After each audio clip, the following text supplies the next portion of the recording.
10,000 কোটি টাকা, ভাবা যায়?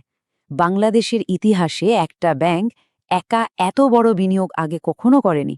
তো প্রশ্ন হলো, কিভাবে আর কেনই বা হলো এই বিশাল বিনিয়োগটা? প্রিয় দর্শক, মানি মাস্টারপিসের আরেকটি পর্বে আপনাকে স্বাগতম। এই পর্বে আমরা সম্মিলিত ইসলামী ব্যাংক পিএলসি এর সরকারি সুকুকে 10,000 কোটি টাকার প্রথম বিনিয়োগ সম্পর্কিত সকল তথ্য সংক্ষেপে তুলে ধরব। চলুন এই ঐতিহাসিক আর্থিক পদক্ষেপটার একেবারে ভেতরে যাওয়া যাক। তো চলুন শুরু করা যাক। প্রথমেই দেখে নিই কেন এই বিনিয়োগটাকে একটা ঐতিহাসিক ঘটনা বলা হচ্ছে আর এর পেছনের মূল ঘটনাগুলোই বা কী। ব্যাপারটা কিন্তু শুধু সম্মিলিত ইসলামী ব্যাংকের জন্যেই বড় না, এটা পুরো বাংলাদেশের ব্যাংকিং সেক্টরের জন্যেই একটা মাইলফলক। মানে এর আগে কোনো একটা ব্যাংক একা সরকারি সুকুকে এত বিশাল অঙ্কের টাকা ঢালেনি। এটা একটা রেকর্ড। আর সবচেয়ে অবাক করা ব্যাপার কি জানেন? পুরো কাজটা হয়েছে অবিশ্বাস্য রকম দ্রুত। একবার ভাবুন, জানুয়ারি ৭ আর ৮ তারিখে হলো শরিয়া কমিটির মিটিং, আর তার ঠিক এক সপ্তাহের মধ্যে মানে ১৪ই জানুয়ারি সুকুক সার্টিফিকেট হাতে চলে এলো। আর এই বিনিয়োগের মেয়াদ পাক্কা ১০ বছর। আচ্ছা, আমরা তো সেই থেকে সুকুক সুকুক করে যাচ্ছি, কিন্তু এই জিনিসটা আসলে কি? অনেকেই হয়তো বন্ডের নাম শুনেছেন, কিন্তু সুকুক কিন্তু ঠিক বন্ড না, এর থেকে বেশ আলাদা। চলুন এই বিষয়টা একটু সহজ করে বুঝি। একদম সহজ করে বললে, সুকুক হলো একটা ইসলামিক ফাইন্যান্সিয়াল সার্টিফিকেট। দেখতে বা শুনতে বন্ডের মতো লাগতে পারে, কিন্তু মূল পার্থক্যটা হলো এটা কোনো ধার বা ঋণের দলিল না। এটা হলো কোনো একটা বাস্তব সম্পদে মালিকানার একটা অংশ। আর অবশ্যই এটা পুরোপুরি শারিয়া মেনে চলে। এই স্লাইডটা দেখলে পার্থক্যটা আরও পরিষ্কার হবে। দেখুন, সাধারণ বন্ড কি? ওটা হলো একটা লোন বা ঋণের কাগজ, যেখানে যে টাকা দেয় সে একটা ফিক্সড সুদ পায়। কিন্তু সুকুক একদম অন্য জিনিস। এটা হলো অ্যাসেট বা সম্পদের মালিকানা। এখানে কোনো সুদ নেই, বরং ওই সম্পদ থেকে যে আয় হয় তার একটা অংশ মুনাফা হিসেবে পাওয়া যায়। মানে একটা ঋণভিত্তিক আর একটা সম্পদ ভিত্তিক। এটাই হলো মূল খেলা। ওকে, তো এখন আসল প্রশ্নে আসি। ব্যাংক কেন এত 10,000 কোটি টাকা এখানে ইনভেস্ট করলো? তাদের আসল লাভটা কোথায়? এর পেছনে কিন্তু বেশ কয়েকটা স্ট্র্যাটেজিক কারণ আছে। দেখুন, এটা শুধু একটা দিক থেকে লাভজনক তা কিন্তু না। এর পেছনে ব্যাংকের একটা মাল্টি ডাইমেনশনাল স্ট্র্যাটেজি কাজ করেছে। প্রথমত, এটা দিয়ে ব্যাংকের স্ট্যাচুটারি লিকুইডিটি রেশিও বা এসএলআর এর যে বাধ্যবাধকতা আছে সেটা পূরণ হচ্ছে। দ্বিতীয়ত, দরকার পড়লে বাংলাদেশ ব্যাংকের কাছ থেকে টাকা পাওয়ার একটা সহজ পথও খুলে যাচ্ছে। তৃতীয়ত, এটা থেকে একটা বেশ ভালো অঙ্কের এবং স্থিতিশীল মুনাফা আসছে। চতুর্থত, যেহেতু এটা সরকারি, তাই টাকাটা ১০০% নিরাপদ। আর সবশেষে এবং সবচেয়ে গুরুত্বপূর্ণ, শরিয়া ভিত্তিক হওয়ায় আমানতকারীদের বিশ্বাস অর্জন করা অনেক সহজ হচ্ছে। এই যে দেখুন চার্টটা, বিষয়টা এক নজরে পরিষ্কার। একদিকে হাই প্রফিট, আরেকদিকে টোটাল সিকিউরিটি, সাথে আছে লিকুইডিটি মানে তারল্যের সুবিধা, আর শারিয়া কমপ্লায়েন্স তো আছেই। এই সবগুলো জিনিসের একটা পারফেক্ট কম্বিনেশনই কিন্তু এই ইনভেস্টমেন্টকে এতটা আকর্ষণীয় করে তুলেছে। আর এই যে আমরা হাই প্রফিটের কথা বলছিলাম, সেটা ঠিক কত? অঙ্কটা হলো 9.75%।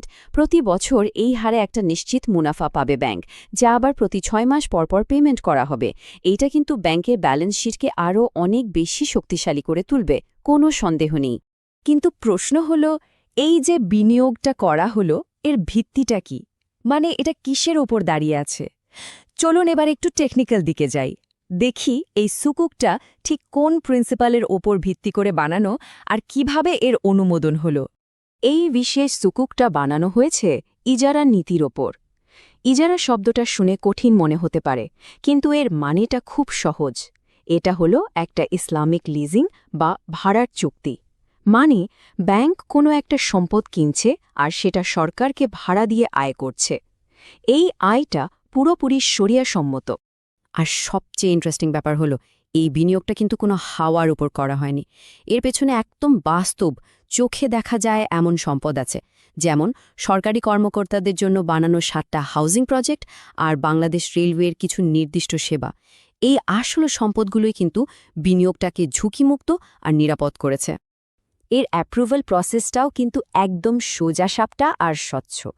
প্রথমে বাংলাদেশ ব্যাংকের শরিয়া অ্যাডভাইজারি কমিটি পুরো সুকুকের কাঠামোটা খুঁটিয়ে দেখে। তারপর যখন তারা নিশ্চিত হয় যে এটা ইজারা নীতি মেনেই করা হয়েছে, তখন কমিটির সবাই মিলে সর্বসম্মতিক্রমে এর ফাইনাল অনুমোদন দেয়। তো এতক্ষণ তো আমরা ব্যাংকের দিকটা দেখলাম, কিন্তু এর সামগ্রিক তাৎপর্যটা কি?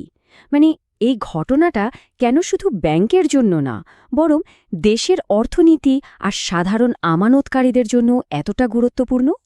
এই যে কথাটা বলা হচ্ছে, এটা কিন্তু একদম মূলে গিয়ে লাগছে। এই শরিয়া সম্মত বিনিয়োগ আমানতকারীদের আস্থা অর্জনে সহায়ক হবে।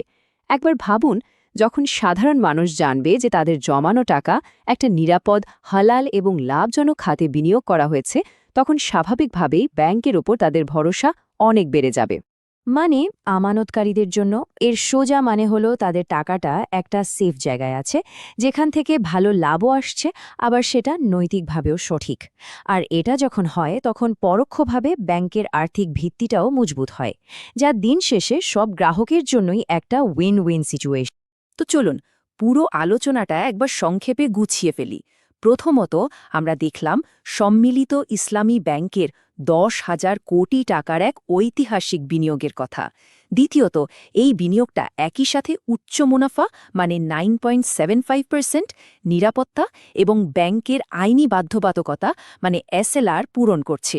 তৃতীয়ত, এটা কোনো সাধারণ বিনিয়োগ নয়, এটা শরিয়াসম্মত এবং এর পেছনে সরকারি আবাসন ও রেলওয়ের মতো বাস্তব সম্পদ রয়েছে।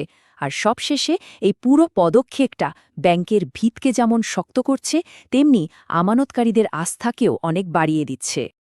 এই বিশাল বিনিয়োগটা স্বাভাবিকভাবেই একটা বড় প্রশ্ন আমাদের সামনে রেখে যায়। বাংলাদেশে বড় আকারের শরিয়ার সম্মত বিনিয়োগের ভবিষ্যৎ আসলে কেমন হতে চলেছে, এই প্রশ্নটা কিন্তু ভাবার মতো। ভিডিওটি শেষ পর্যন্ত দেখার জন্য ধন্যবাদ।